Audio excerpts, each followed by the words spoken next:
Websites for architects. 5 things to remember.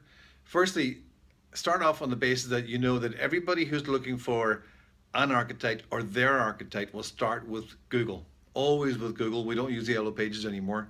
So, number one, you've got to look professional. You've got to look as professional as you possibly can. If you had your dream office, what would it look like? So, on the web, you want to look as professional as your dream office would look. And it's easier to do on the web than it is in bricks and mortar, because that wonderful building that you think you'd like to have on the main street, you can have that on the web. So no stock images, have some incredible photography, the best work you've ever done, with the best photographs of the best work you've ever done, and add video if you can. So that's number one. Number two, make contact really, really simple. So have your email address somewhere there where I can see it, including on a mobile phone, because your website's got to be responsive.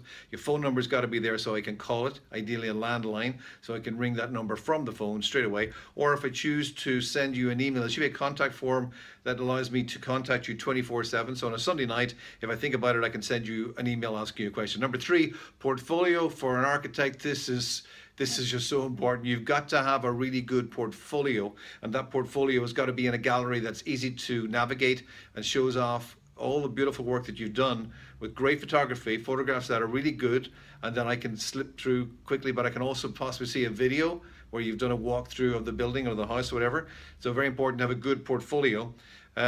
Include testimonials. If you've built a house for somebody and you're showing it in your gallery, I'm hoping that client's happy, so put testimonials in there as well to show that not only have you built this wonderful house, but your client is happy to say that you're a good architect.